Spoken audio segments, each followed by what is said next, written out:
Good afternoon and welcome to this webinar on career planning and career change, delivered by the ISM Trust and supported by the ISM Members Fund.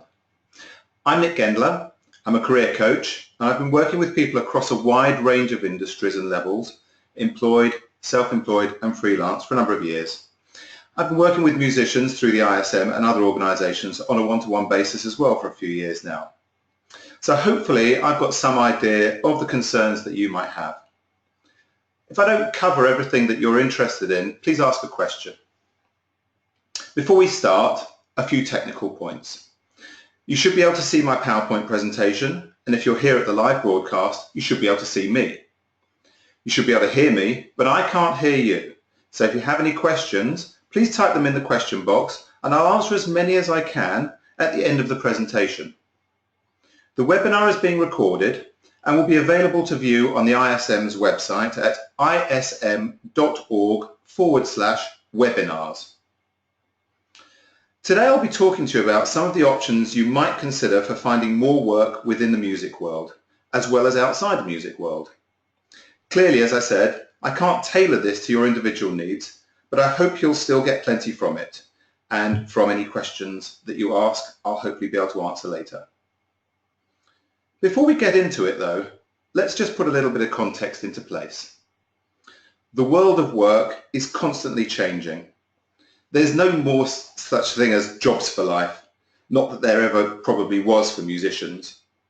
Organisations change very quickly and the relationship between an employee and an employer is very transactional. You're selling your skills and that's all they want. It's much harder to sell music these days. It's possibly easier to make it. It's hard to earn a living from live performance. Talent, dare I say, is less valued than it might once have been. And cost cutting by institutions, music institutions, education institutions, means that there is much more pressure than there used to be for people looking for work. We live in a world now where many people, not just in the music industry, but across all sectors, have portfolio careers, a series of part-time roles, bits of contracting. Sometimes they're working on a full-time basis, then they're out and they're doing other things. It's much more fluid now. And I hope that today's session will help you to navigate that world. What can we do about all of this? Well, the answer in a nutshell is we need to be more proactive, and that's really the key message for today.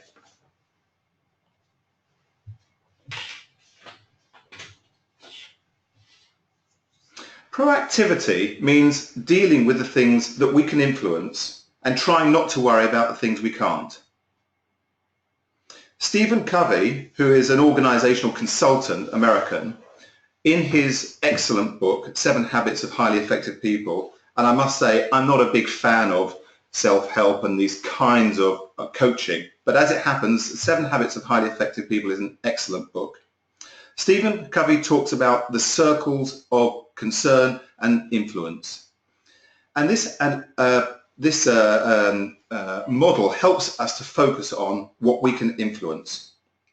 What we can see here is a large circle, and imagine that that circle contains all of the things that you're concerned with, the things that bother you, the things that are giving you stress, if you like. But within that is a smaller circle, and this represents the stuff that you can actually do something about. Now, our time is divided, and much of our time is wasted worrying about the stuff in the outer part of this circle.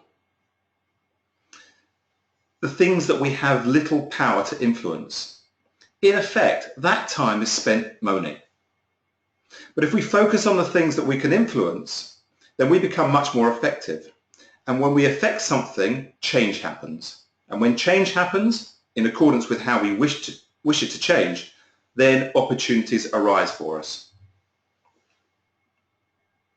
And then you'll see what happens is that much more of your time is spent dealing with things that you actually have some control over, and less of your time is spent worrying about things that you can't control.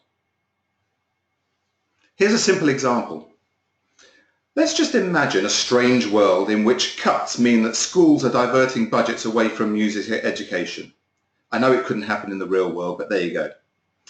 As a music teacher, you might be very concerned about this. You spend a lot of time worrying about making ends meet because one of the schools you work in has told you that they're cutting 4 hours a week from you. You're concerned about policy, government policy, and how the reduced hours will impact you. But there's almost nothing you can do about that beyond protesting. What you can do, however, is make an effort to find work from different sources, maybe more private tuition, or build contacts with other schools further afield. Maybe you can design a course to provide in an adult education context. All of this is stuff you can do and stuff you can influence.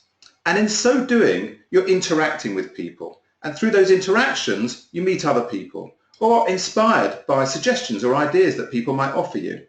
It may even be that those conversations lead you to opportunities you didn't even know existed. Being proactive means focusing on the things that you can influence. So now let's start to think about what an alternative to our current work pattern might look like. Here's a three-legged stool.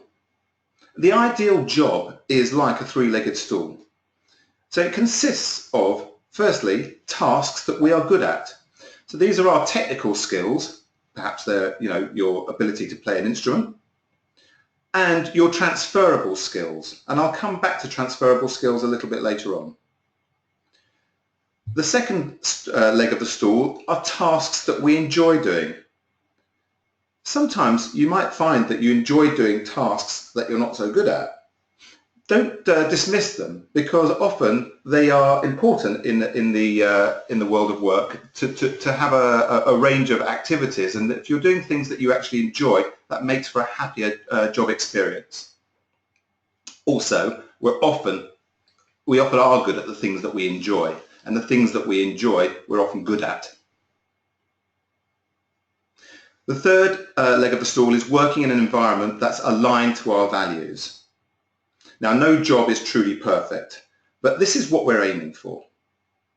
When you consider your work in this light, you might decide to look into retraining, making a complete career change, or seeking additional training to make you more employable in or around the area you currently work in, such as learning new programming skills to make you more employable in engineering and production, for example. Or you might look at jobs that enable you to do things more that you enjoy, as I mentioned before. For example, if you found that in your work you enjoy working with young people, it might guide you towards doing youth work, which may have nothing to do with music, but it allows you to work with the kind of people that you like working with. So with all that rather long preamble, let's just note down what we're going to be looking at today.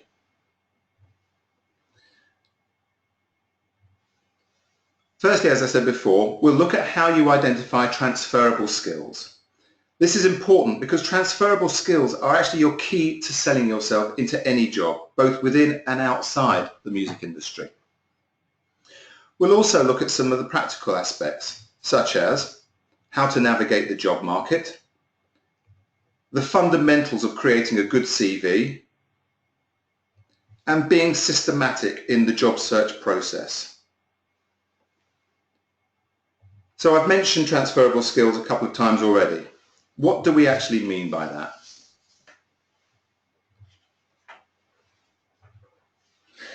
We're not talking about your technical skills, i.e. your playing skills or IT skills. We're talking about what we call soft skills.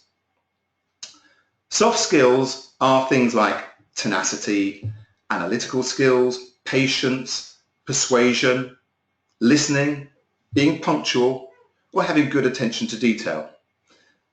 They're natural skills, if you like. They can be learned, but they're actually difficult to learn. They tend to be something that we're almost born with. Sometimes you might include things like leadership skills, but actually leadership skills tend to come in a variety of different guises and can usually be broken down into components such as persuasiveness, for example, or listening skills, or the ability to develop loyalty. So you break them down, and the fundamental skills are really where your transferable skills are.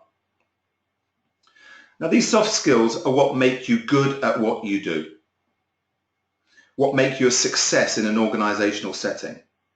And it's how you sell yourself without your technical knowledge. Why is this important?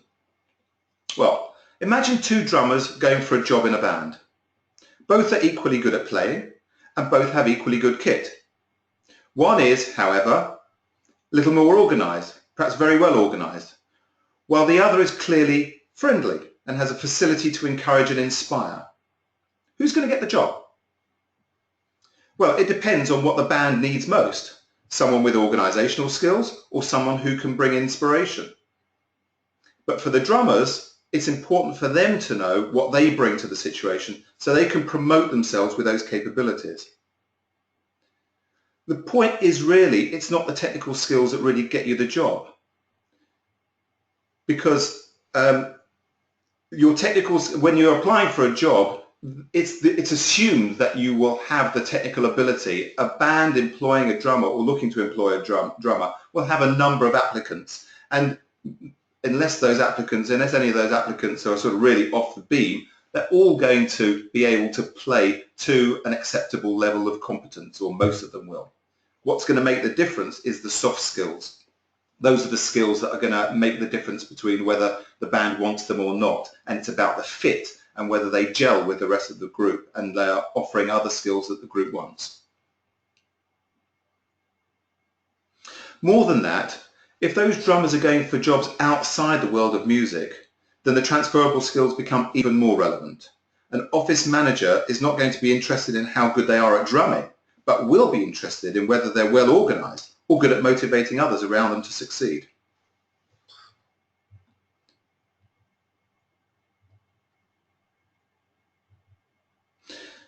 So how do you identify your transferable skills? Here's an example. This is what we call the CAR model, C-A-R, challenge, action, result. So think of a particular success you've been involved with in your work, something that led to a positive outcome. Perhaps you played in a performance where there wasn't a lot of confidence in the conductor. Perhaps you were teaching a child with very low self-esteem. Perhaps you were asked to compose a piece of commercial music in a short period of time, or to get a band together for a corporate function. Firstly, what was the challenge you were faced with and required to handle? You need to write these down, but not now, later. Second, what did you do to overcome the problems presented by the challenge? Perhaps you needed to persuade, reassure, or be forceful with people around you. What else did you do? Think about every small step of the way and what you did. Write it down. Not now, later. Finally, what was the positive outcome? Good reviews? On time? Under budget? This is what leads to more work. So it's really important. All successes ultimately come down to making money, saving money, delivering high quality, which means making money. Now, critically, you must examine how you did it. Perhaps you needed to be particularly well organized and efficient to make a success. Perhaps you needed to be systematic in your execution of the tasks. Whatever, you'll see that these are your transferable skills. I'm not talking about technical ability, I'm talking about those soft skills that we mentioned before. Now, do the same for other achievements. You'll soon see a pattern emerging. You'll soon see that those soft skills that you use to be successful in work pop up time and time again. That's why you're good at what you do. And knowing why you're good at what you do is the key to being able to progress your career.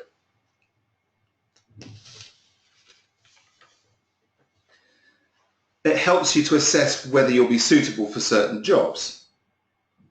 If you're applying for jobs through recruitment consultants, for example, they will need to know that. And when you're looking online at jobs and considering job adverts and descriptions, you'll be able to decide whether you have the right skills and competencies that role requires.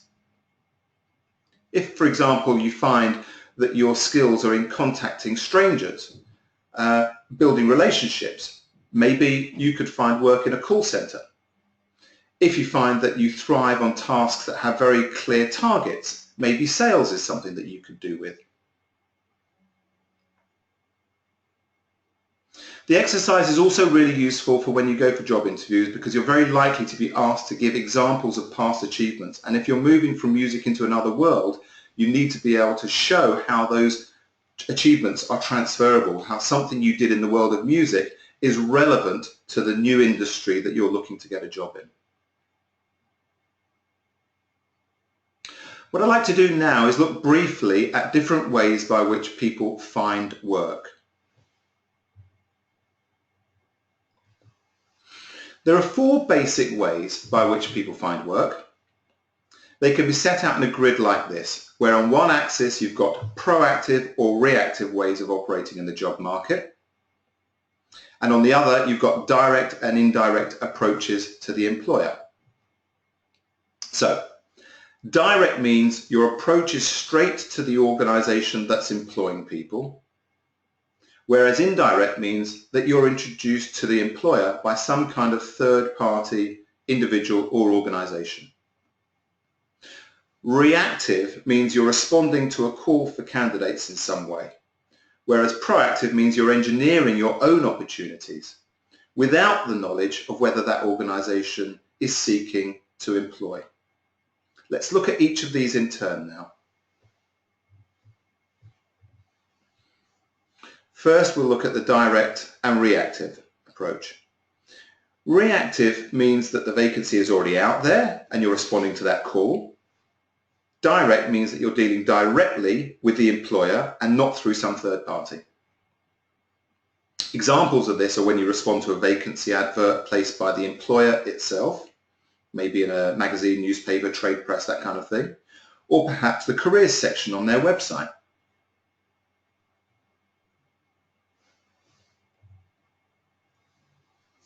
Next, indirect reactive. Again, we're responding to something that's already in the public domain. The organization is actively recruiting, but they're using a third party to help, such as job boards like indeed.co.uk, JobServe. There are a number of these, and they're going to be specialist boards as well for your sector or the sector that you're interested in exploring. And of course, there's specialist recruitment agencies as well.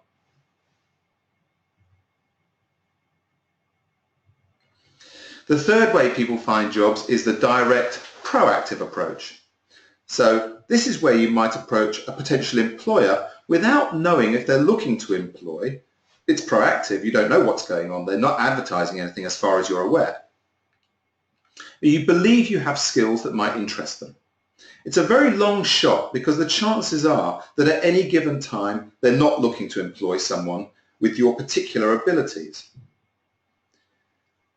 This is the kind of example where you often hear people talking about the fact that there are, you hear people talking about the fact that they sent 1,000 letters to different companies applying for jobs with their CV and they didn't get a single response. Well, the truth is that is a very unlikely way of getting a job, particularly if it's a blanket approach. And I'm always very skeptical about that particular way of getting a job. The reason being that you're not saying in your covering letter or your CV why you're suited. Often in these situations, people are just sending a bog standard CV to everybody they can think of in the hope that they hit something at the right time. However, this approach does have a different benefit. By approaching people in this way, you can get useful advice and guidance, maybe even some connections. And therefore it's a good way to build your network. I call it speculative networking for that reason. You're not expecting somebody to offer you a job, so you don't ask them for a job. What you're doing is looking to build contacts and relationships which will lead you in the direction of opportunities. Which brings us to the last of the quadrants, the indirect proactive approach. Here you're asking your contacts, your own contacts, to introduce you to organizations that they're connected to, organizations or individuals. This is classical networking, and it is the most effective way to get a job in the modern world. People want to help if they can, and while many people feel awkward about doing this, you need to get used to networking and develop a way of doing it comfortably, because the more networking you do, I promise, the more likely it is that you will find work. It's a fact.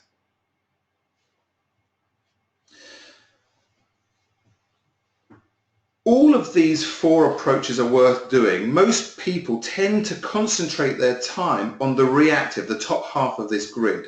And why? Because that's easy.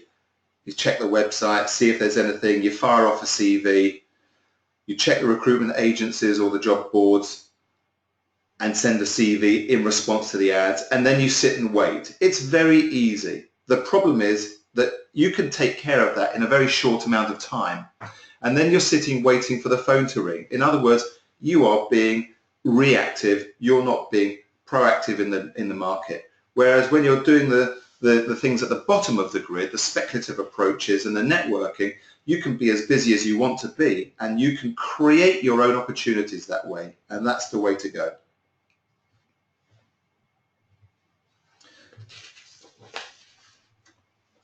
I talked right at the beginning about how being proactive is about taking control and focusing on the things that you can influence. It's all about being organized and systematic. I'm now going to take you through a series of steps that will help you to be an effective networker.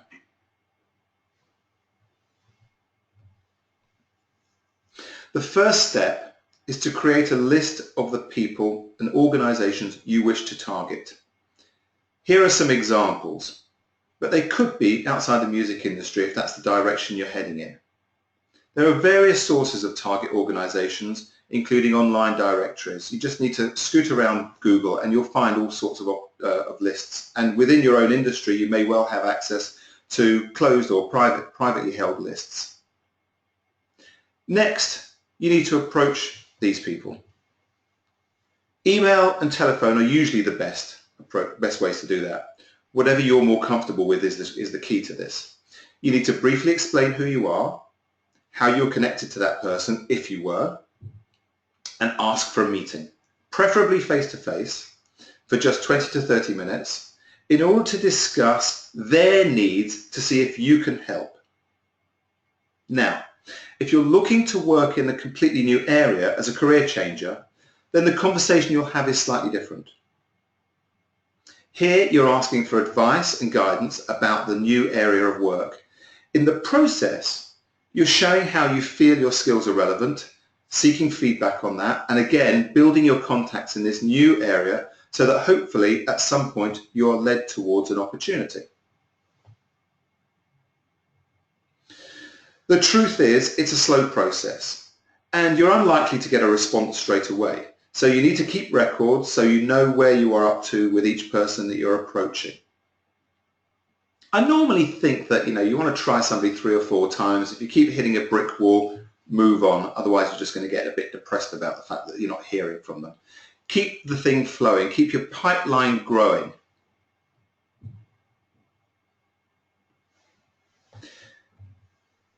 Even if they're too busy to meet you, keep in touch by dropping them a line every now and again. You never know when they may have a need.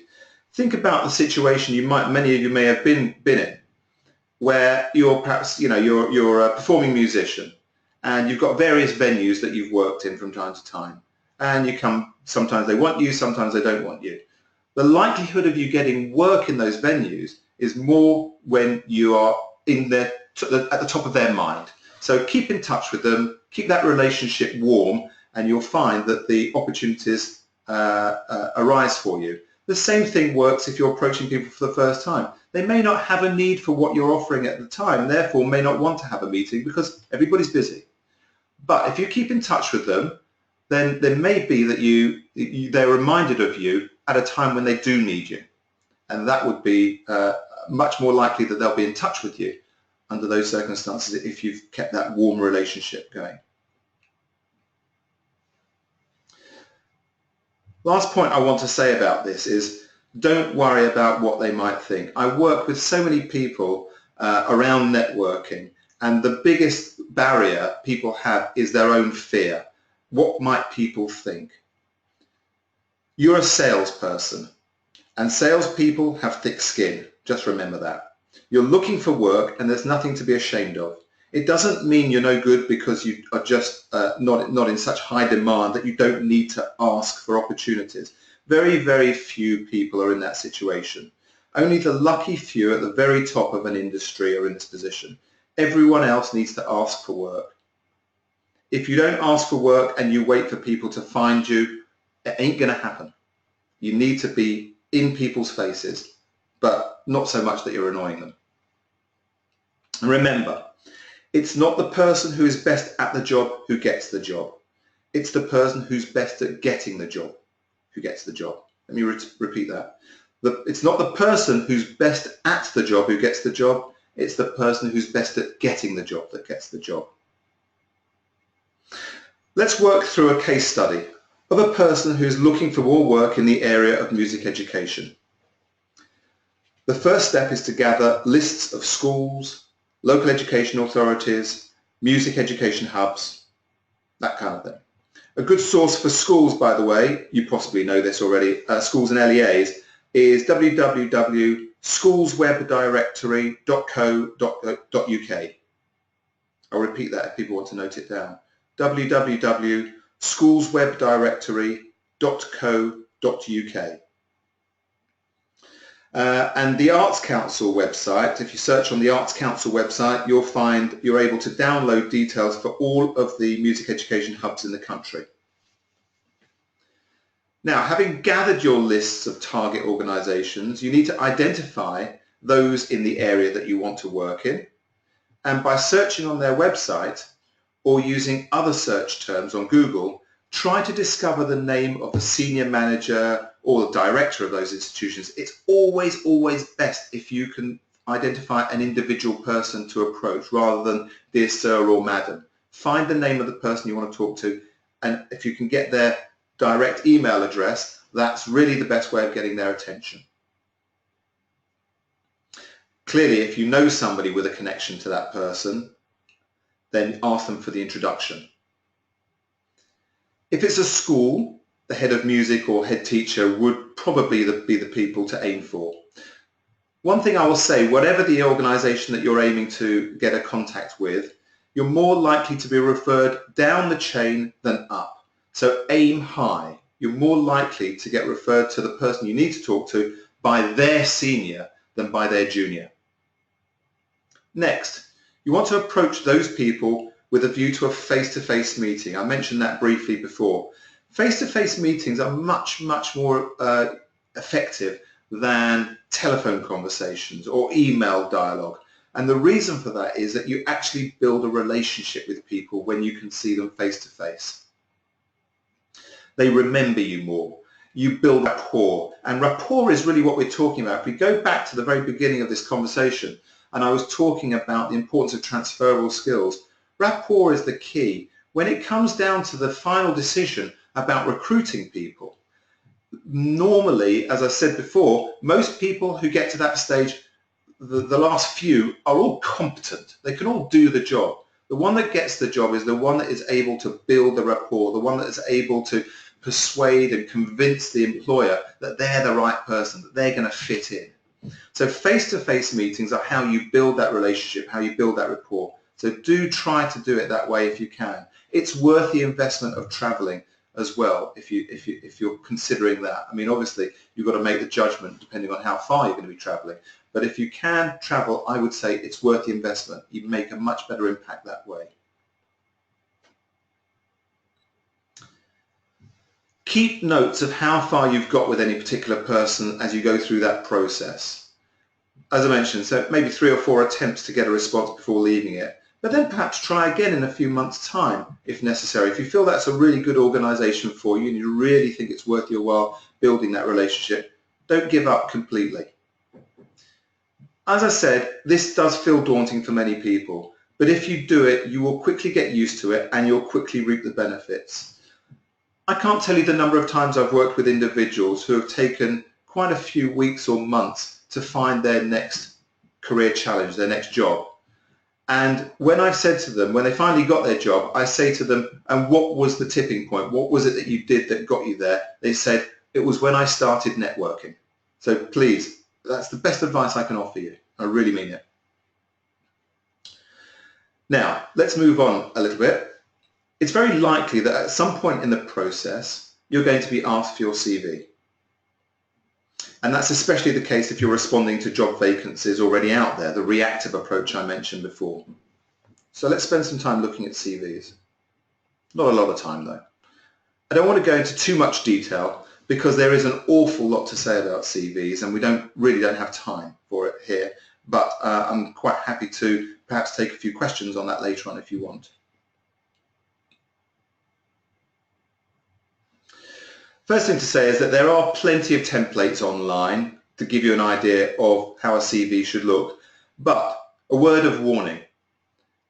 There are loads of templates and they all say slightly different things, and there are loads of recruitment consultants and they all say slightly different things. You should do this, you should do that, you should do the other. Be careful not to just bounce from one advisor to the next. Just take my advice. The truth is that you need to find a CV that works for you, a thing that speaks for you. This is your voice to the outside world. So look at the templates and decide, I like that, I don't like that. That works for me, that doesn't work for me. Rather than thinking I have to do it like this or I have to do it like that and completely that way.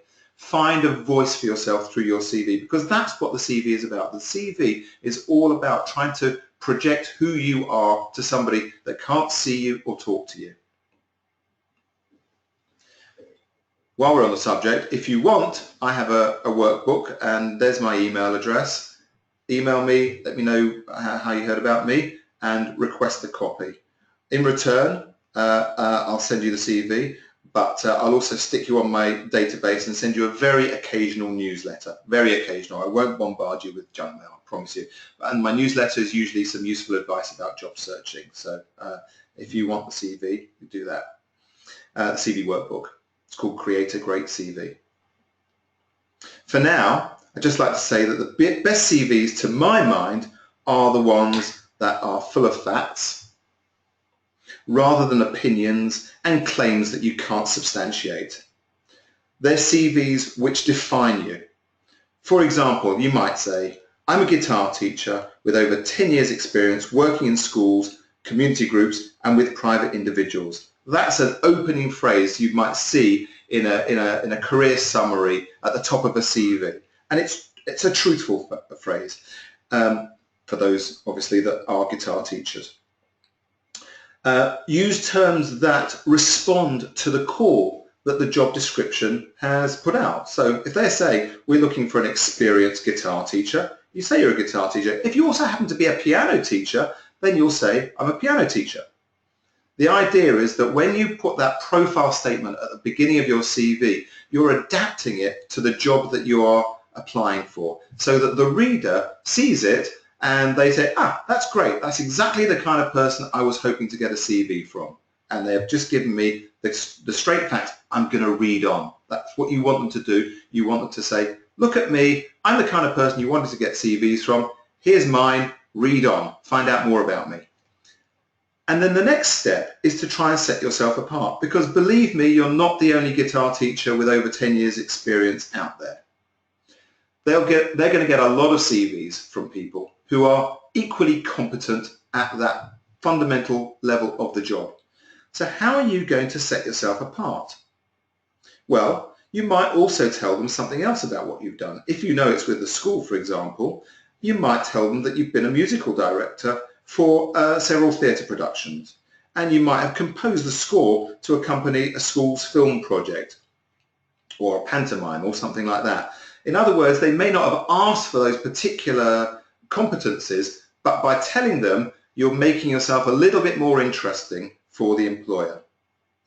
This profile statement at the beginning of your CV need only be 4 or 5 lines, but the important thing, it should be, to my mind, factual. I get really fed up with CVs that say, I'm a highly effective team player and things like that, because I can't prove that, and everybody says those kind of things. But give me facts. What are you? How long have you been doing it? What kind of environments have you been doing it in? And what other relevant experience do you have that I might be interested in?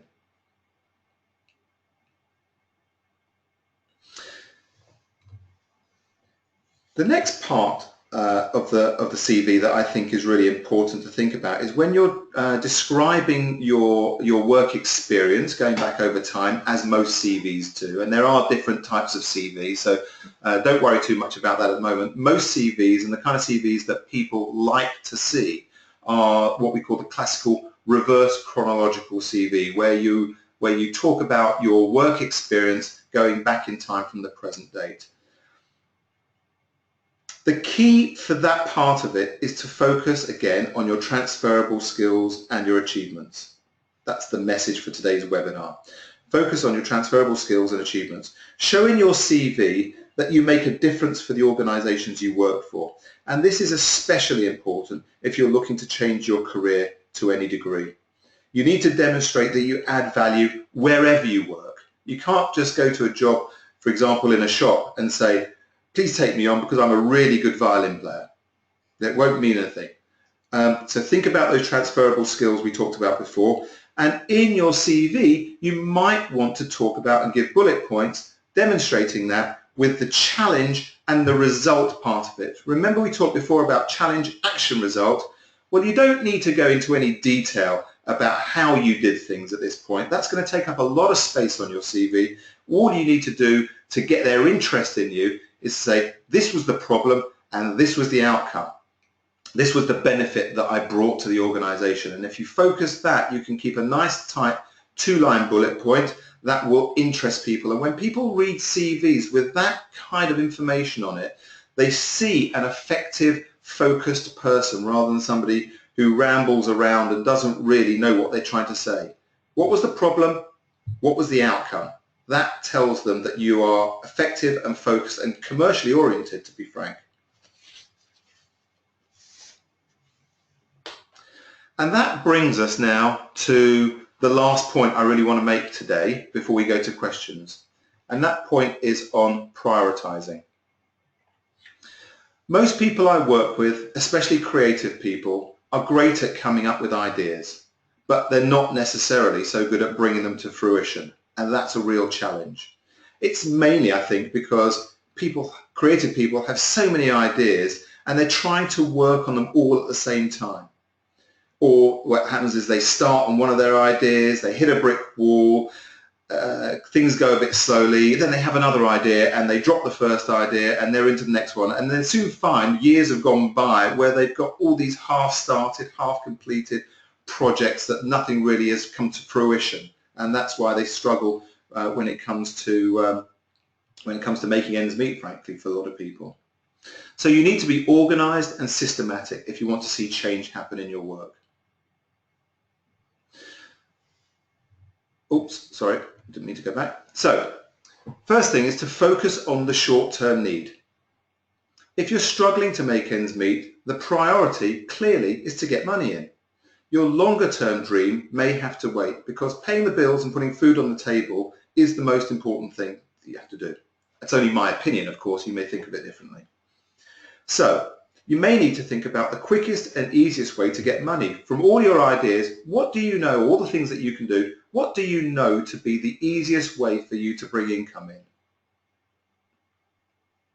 Maybe that means doing something that you don't particularly enjoy doing. Maybe it means you're going to have to do something that you're trying to get away from doing. But nonetheless, it's much easier from a position of relative financial security to move to your new ideas if you know that you've got income. It might mean taking a job, a part-time job in Tesco's or driving a minicab. But at least if you've got some income coming in that you can rely on, you can give yourself time to do the other things. Then, when you've got more predictable income, you can start to look at how best to use the rest of your time. Perhaps you can spend some of it job searching in the area you really want to work in.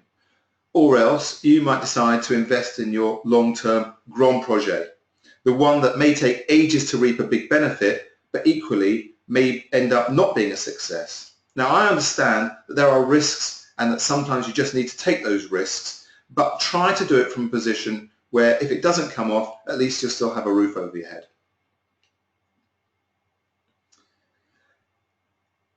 In other words, if you've got a range of ideas, each one carrying different levels of risk, if you can, try to give them, allocate time to them according to their importance and likely return on the time you can put into them. So a simple pros and cons analysis is all you really need to do to make these decisions. Listing out the positives and negatives in terms of the likely cost, the likely time, and the potential outcomes should help you to decide, based on your existing circumstances and your passion for the idea, whether to pursue it. But don't try to do everything at once, because the likelihood is that you can't juggle that many balls at any one time. Most people can't really juggle more than 2 or 3 projects at any one time without them all falling down. Better to put some projects aside for the time being and focus on the most important than to try and do everything and succeed at none. So, with that, any questions? Can't see anything at the moment. Perhaps everyone's transfixed. We'll wait a little bit and hopefully some will pop up on the screen.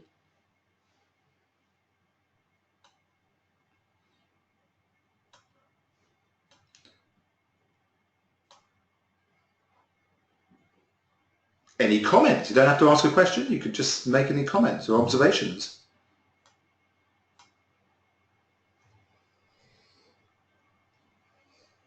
Anyone awake? You're welcome. Catherine says, not a question, but thanks for addressing the projects and the pounds issue, the money issue. Yeah, I think it's really important to do that. I have a lot of people that I work with, particularly in music, and this is the real stumbling block for them. They've got great ideas, and I love nearly all the ideas I hear. And when I get to know people and I work with them one-to-one, I really believe in them and their ideas. But that's not going to put money on the table unless they're working from a position of financial security, at least some financial security that allows them to really pursue those ideas, because those ideas often take a lot of time. Any good tools for prioritizing? Well, I mean, you can find quite a bit of that online, Scott. There are various, tools like, the classical SWOT analysis, strengths, weaknesses, opportunities, and threats. But I tend to like to say to people, just keep things simple. What are the pros and cons? What are the opportunities here for each of these ideas? How much is it going to cost you? Keep it nice and simple. If you look online, there's a website called businessballs.com. I think it's .com or .co.uk. Which has lots of these kind of templates and ideas for how to think about using your time well. There's lots of time management tools out there. But really it comes down to one thing. You've got to make the choice. What's right for me, what isn't. Hope that helps.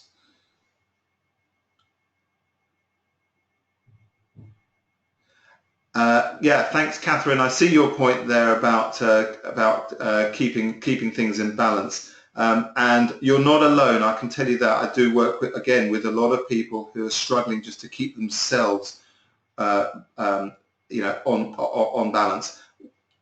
This may not be what you're actually looking for, but I think balance generally requires eating well, sleeping well,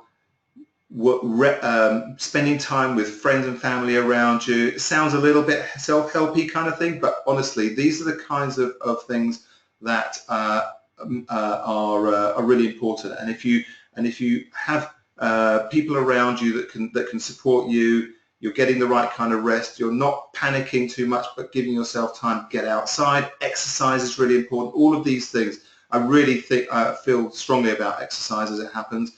These are the kinds of things to try and get a good balance and put things in perspective. Okay. Thank you. Yes, Emma. Yeah, relating to issues of creative people having lots of ideas but not always progressing them.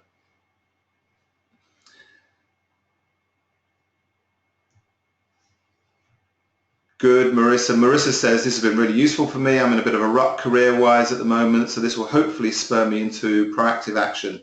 I needed to hear that taking part-time, short-term work is a good idea before pursuing creative ideas. I really hope that a lot of people take that message on board. A lot of people I've worked with, they bristle when I say, let's get practical about this. That's the way to give yourself the space, if you like, to be able to get onto the projects that you really want to do. Charlotte says, thanks for this. It's a timely reminder. The last 5 years as a freelancer have gone well, but it's easy to lose track of where the next piece of work is coming from when you're so busy doing the work. Okay, what I would like to say about that, actually, Charlotte, is one of the things about being a freelancer is that you are responsible, we're all responsible for making sure that we have currently desired skills. It's much more of an issue in areas like IT. But it's really useful to know if you've been working and you've got some clients that you've been working with for a long period of time, to lose track of how the industry is moving and what people are looking for. So always keep your eye on the ball. What are people looking for? What are employers wanting? What kind of skills and capabilities are they looking to employ? Always make sure that you are trained up and able to do that, because the next time you need to go out and look for work, you need to be current, not obsolete. Okay, thank you, Vincent. Vincent says, scared to approach employers in case they get annoyed with me. All I can say is, I mentioned it before, try it. There's no reason why they would get annoyed with you unless you annoy them. But there's nothing wrong with approaching employers and saying, here's what I offer. I'm looking to talk to people. Would you like to meet? They can easily say no. You're unlikely to annoy them because, after all, you're offering them something that they should be interested in. If you're the right person, or you're offering the kind of things that they buy, then why should they be annoyed with you? Do try it. Do try it. Repeat that website.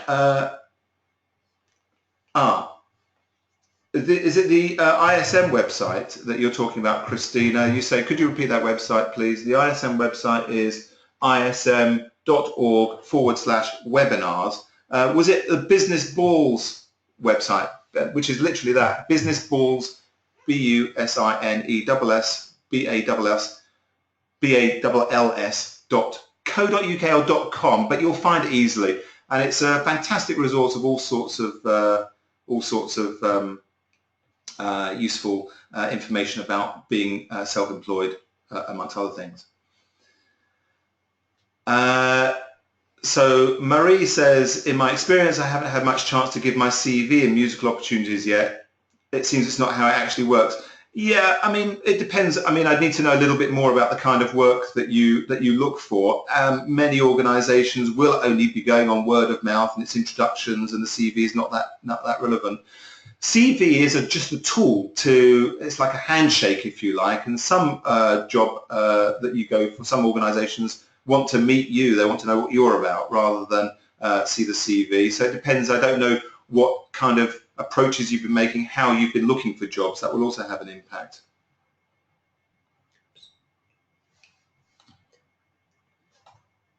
Okay, Catherine says, how long did it take you to realise these points about prioritising? I'm always afraid I'm missing a better opportunity somewhere and I end up wading into too many bulletins, etc. being sent. Okay, well, that's one thing to do. You know, organising your email so that you are looking at the important, not the urgent. And this is one of those real traps that we all fall into. An email comes into our inbox and we read it because it's pressing and it's saying, read me. And we don't want to read it. We want to have a look. We want to have a look and see, is that relevant? Is that interesting? Is that important? If not, bin it. And focus on the things that are relevant. Coming back to the thing about missing better opportunities somewhere, you know, you always have to make decisions, and it's not possible for you to know what the future may or may not bring. And if you follow one path, it may well be that the other path would have been better. But that's much better than being kind of rabbit in the headlights and not being able to do anything because you're worried about making the wrong turning in the road, if you like. Be decisive is going to be a much more effective approach for you. Okay. Can I recommend how to set up my own website? Well, that's from Natalie. All I will say, I mean, that's a whole other area, and perhaps the ISM can do something like that for people. Perhaps they do already. There is already apparently a website, so have a look on ism.org/webinars, and there is a webinar on setting up websites already. I hope that's helpful. Yeah. Charlotte says it's hard to get and pay for training to keep skills up to date when you're a freelancer and not employed. You're right. And obviously we've got to make priorities about how we use our money. But remember that as freelancers and self-employed people, we are responsible for our own career development. When we work for an organization, they'll probably have a training budget. When you work for yourself, you have to provide your own training budget, and you've got to decide whether training is going to be effective for you. And that means thinking very hard about it sometimes.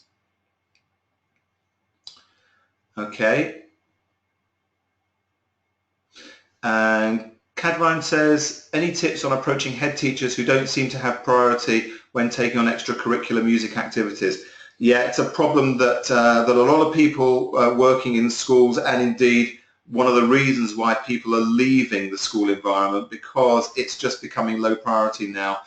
As I say, what makes the impact really is whether you can build relationships, being patient, don't push them too hard, and try to get them on your side so that they like you. Once they like you, then they'll talk to you a little bit more seriously.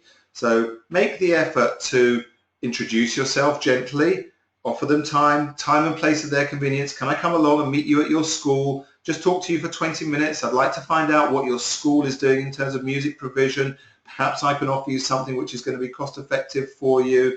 And that should hopefully give you a foot in the door. It won't always, I can't promise it will, but it's about being gentle and being persistent. Vincent says, is there any way of finding out what people are looking for in a changing world, what the latest trends are? Vincent, that's a big question, really. I need to know a little bit more about what you have in mind there, because it really depends on the sector that you're looking for. But what I would say is, what gets people the job in the end, more than anything, is fit. Do you have the right fit for their organization? Are you going to get on well with the people there? Once you get past the sort of first interview stage, the decision that is being made is not can you do the job. They've already decided that you can do the job. You wouldn't have got past the CV stage. The other thing they're looking for is, are you motivated to do the job? Do you want that job? Or are they going to find that if they offer you the job in 6 months' time, you're bored, moving on, and they're going to have to go through the process again? Once they've established whether you are competent and that you're motivated to do the job, the next question is simply, will this person fit in here? Do we like them? And that's where the rapport comes into place. And I would say that that is a universal thing. Now, for each individual industry, you're obviously going to have to do your own research to look at the trends. Fiona says, I'm currently a private music teacher working from home, but I'm on the lookout for more work. I spent 16 years at home raising children and not working, and I'm concerned how this will look on a CV. Okay, so that's a really interesting question, and a lot of people have those kind of career gaps in their CV. Nothing you can do about it, although I wonder whether or not it's not quite clear whether or not you have been doing some home tuition while you were raising children and working from home. If you've got some level of continuous employment, either self-employed or otherwise, then that obviously helps. But otherwise, there's no shame in putting on your CV that you took a career break to raise your family. It doesn't make you unemployable. If you've got currently marketable skills, then they should be still useful and people should be interested in them. So don't be put off by the fact that you had a long career break raising your children. One day the world will be slightly different and men will have the same kind of issues, and then it will be easier for women, and I'm afraid that's not here yet, but in time that will be the case. Okay. Absolutely true. Actually, Emma makes a very good point which is relevant for you, Fiona. Lots of transferable skills bringing up a family as well. So really good point. Thank you, Emma. Catherine says, my prioritizing has got better in all fairness. I would really recommend Google Inbox. You can actually schedule emails for a different day. I get lots of emails from schools which I can answer on days off. So I skim read each email, and if it isn't something that needs to be actioned the same day, I can make it pop up on my day off. That's a really good piece of advice, Catherine. Thank you for sharing that. So that allows you to make those decisions and not feel the need to respond to every email as it comes in for fear that you're going to forget about it and lose it. That's a really good point. Thank you. And then Catherine also says, Where can we find the recording of this seminar? This has generally been one of the best resources. Oh, thank you. I'm going red here. Been one of the best resources for freelancers out there, and I'd want to revisit. So the answer is, once again, it's on the ISM's website at ism.org/webinars. And thank you for those kind comments. Tell your friends. And if you want to look at my website, again, there's going to be a few resources on there that might be helpful for you. That's workjoy.co.uk. I think we're... here we are. Thank you, Emma. Emma says just what I needed to hear today. Now I'm getting lots of now I'm getting embarrassed. Another point here from Catherine, that Google Inbox allows you to write reminders, which can also pop up when you can action things. So really good. Google Inbox really is an excellent resource for making sure that you control how these emails and your time is managed, and obviously free. Okay, I think the questions are starting to dry up and I'm just feeling embarrassed with all the good wishes. So thank you very much. Hope you've enjoyed this. Don't forget, as we said, ism.org/webinars. You can listen to this again. And thank you very much for your participation, and all the very best with your career planning in the future. Thank you and goodbye.